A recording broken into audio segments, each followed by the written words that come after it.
Miss হবে না আপনার পছন্দের টিভি শো। দেখুন জি5 অ্যাপে একদম ফ্রি। আমার না কিছু খবর লাগবে। রাজের বস বিপাশার ব্যাপারে কিছু ইনফরমেশন চাই। আপনি পারবেন জোগাড় করে দিতে?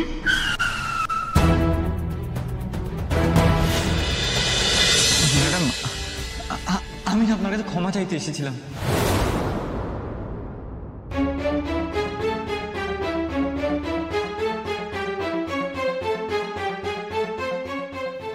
বুঝতে পেরেছি। দেখো বাদল, আমাদের জীবনে এমন অনেক ঘটনাই ঘটে, আর সেগুলো আমাদেরকে ভুলে যেতে হয়। তুমি ক্ষমা চাইছো, আমি ক্ষমা করে দেব। না না ম্যাডাম, কিচ্ছু ঠিক নেই। কালকে যা ঘটনা ঘটেছে না, খুবই বাজে। আমি যে কিভাবে আপনার কাছে ক্ষমা চাইবো। ম্যাডাম, আমি পায়ে পড়ছি আপনার। ম্যাডাম ম্যাডাম প্লিজ ক্ষমা করে দিন। আপনি তো আমার দিদির মতো ম্যাডাম। দেখো, যে কালকে যা হয়েছে তাতে তো তোমার কোনো হাত নেই, সবাই নেশা করেছিল, আর যা হয়ে গেছে হয়ে গেছে, ছেড়ে দাও। না না ম্যাডাম, আমার না ক্ষমা চাওয়ার মুখটুকুও নেই। দেখো বাদল, তুমি আমার ছোট ভাইয়ের মতো, তুমি আমার কাছে ক্ষমা চাইলে আমি তোমাকে ক্ষমা করে দেবো, এটাই স্বাভাবিক। জানি ম্যাডাম, আপনার মনটা অনেক বড়, কিন্তু কালকে যে ঘটনাটা ঘটেছে না, তাতে নিজেকেই দোষী মনে হচ্ছে। আমার বউ লাভলি, ও যা করলো না, আমার মাথাটা একেবারে হেট হয়ে গেল। ও যদি আপনাকে প্রথমে রংটা না দিত, তাহলে তো এসব কিছু হতোই না। বাদল, মাথা কোনোদিনও হেট করতে নেই, মাথা সবসময় উঁচু করে রাখতে হয়। তুমি আমার কাছে ক্ষমা চেয়েছো, আমি তোমাকে ক্ষমা করে দিলাম, ব্যাস। আসলে কি জানেন তো ম্যাডাম, ওই কথায় আছে না, হাসতে হাসতে কপাল ব্যথা, ওই কালকে না তাই হয়েছিল। আনন্দের চোটে কাকে যে কিভাবে সম্মান দিতে হয়, অন্তত রং মাখানোর কাছে পারমিশনটুকু নেওয়া দরকার, এই সব সব একেবারে মাথা থেকে আউট হয়ে গেছিল। এই লাভলি, মানে কি যে বলবো। আসলে আপনি একটা এত বড় কোম্পানির মালকিন, এতজনের ম্যাডাম, আপনার সম্মানটা তো মাথায় রাখা উচিত ছিল আমাদের। শান্ত হও বাদল, দেখো everything is fine, I am okay না। খারাপটা কোথায় লাগছে বলুন তো ম্যাডাম। ভেবেছিলাম যে দোলটা মিটে গেলে আপনার সাথে একবার দেখা করব, কিন্তু কালকে বৌদি যা করলো না, আর শুধু বৌদি কেন, সাথে আমার বউও, মানে আমার। কি হলো, তুমি চুপ করে গেলে কেন বলো? আসলে ম্যাডাম, এমন একটা পরিস্থিতি আসলো না যে আপনার কাছে আর কিছু চাওয়ার মতন মুখটুকু রইলো না। মানে কি চাই তোমার, আমাকে বলতে পারো। এমন কিছু যা বলা যাবে না? আপনার সঙ্গে ভীষণ ইম্পর্ট্যান্ট একটা কথা আছে, এবং আমি জানি আপনি পারবেন আমাকে হেল্প করতে। কি হেল্প শ্রী, আমি ঠিক বুঝলাম না, তুমি একটু আমাকে খুলে বলো। আমি যদি পারি আমি সত্যি তোমাকে হেল্প করব। হ্যাঁ, তাহলে আমি আপনাকে ব্যাপারটা খোলাখুলি বলি। আমার না কিছু খবর লাগবে। রাজের বস বিপাশার ব্যাপারে কিছু ইনফরমেশন চাই। আপনি পারবেন জোগাড় করে দিতে?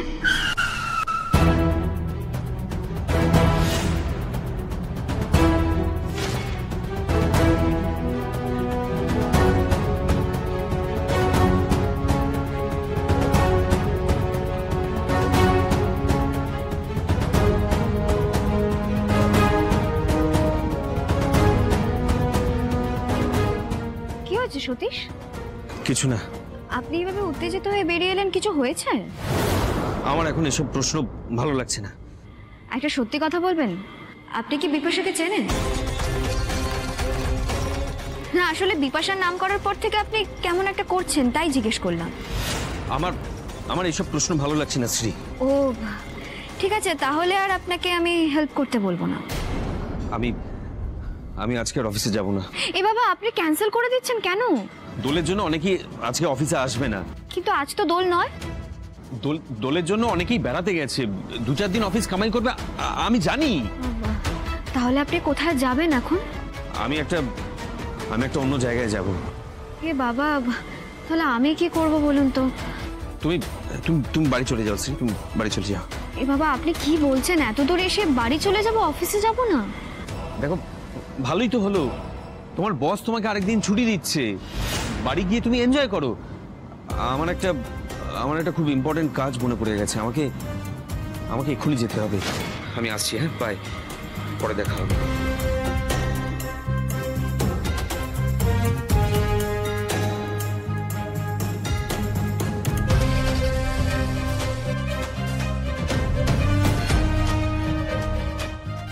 তার মানে লাভলির কথা সত্যি, সতীশের প্রত্যেকটা রিয়াকশন সেটা বুঝিয়ে দিচ্ছে। তোমাকে যে কি বলে ধন্যবাদ জানাবো লাভলি। এবার শ্রী করবে এই চ্যাপ্টারের দি এন্ড। বলো কি হয়েছে, কি চাই তোমার?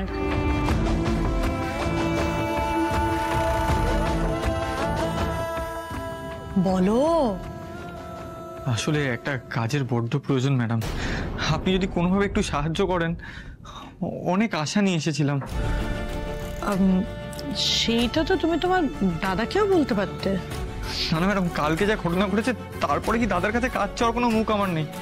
আর দাদাকে গিয়ে যদি বলতাম যে তুই বিপাশা ম্যাডামকে বল আমার একটা কাজের জন্য, তাহলে যে কি হতো আমি তো ভাবতেই পারছি না। তাই তুমি আমার কাছে এসেছো কাজ চাইতে? হ্যাঁ ম্যাডাম, বিয়ে করে ফেলেছি, একটা কাজের বড্ড দরকার। কিন্তু বাদল,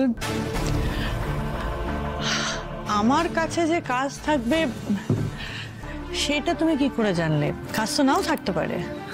জানি না ম্যাডাম কাজ পাবো কিনা, তবে চেয়ে দেখতে তো দোষ নেই। আসলে বিয়ের পরে না এমন একটা পরিস্থিতি তৈরি হয়েছে যে সাহস করে এগিয়ে যাওয়া ছাড়া আমার আর কোনো উপায় নেই। কিন্তু বাদল, আমার কাছে তো সবসময় জব ওপেনিং থাকে না। বড় আশা নিয়ে এসেছিলাম ম্যাডাম, আপনি একটা কাজের জোগাড় করে দিন না ম্যাডাম। আপনি তো দিদির মতন ম্যাডাম, প্লিজ প্লিজ। এখন আপনি যদি কাজের জোগাড় না করে দেন কি যে করব। এই তো গাধা নিজেই এসেছে মুখ তোলার জন্য, এবার কাঁধে তুলে দিলেই হয়। এবার দেখো শ্রী, তোমার দেওরকে খেলিয়ে কাঁটা দিয়ে কাঁটা তুলবো আমি। বাদল, আমি বুঝতে পেরেছি তোমার সিচুয়েশনটা। সবে বিয়ে করেছো, নিজের একটা সংসার আছে, তোমার একটা চাকরি সিরিয়াসলি খুব প্রয়োজন। বেশ, আমি তোমার চাকরির ব্যবস্থা করে দেবো। থ্যাংক ইউ বিপাশাদি, থ্যাংক ইউ। মানে sorry madam, thank you. Okay দিদি, ম্যাডাম, তোমার যা ইচ্ছে তুমি আমাকে বলে ডাকতে পারো। আপনি যা বলবেন তাই করবো ম্যাডাম, তবে একটা রিকোয়েস্ট, দাদাকে বলবেন না যে আমি আপনার কাছে কাজ চাইতে এসেছিলাম। ওই কালকের ঘটনার পর লাভলির উপর যা রেগে আছে না, মানে বুঝতেই পারছেন তো কি হবে। বেশ, আমি তোমাকে কথা দিচ্ছি তোমার দাদাকে আমি কিচ্ছু বলবো না। কিন্তু কিন্তু কি ম্যাডাম? তোমাকে আমারও কিছু কাজ করে দিতে হবে যেটা তুমি আর কাউকে বলতে পারবে না। রাজি?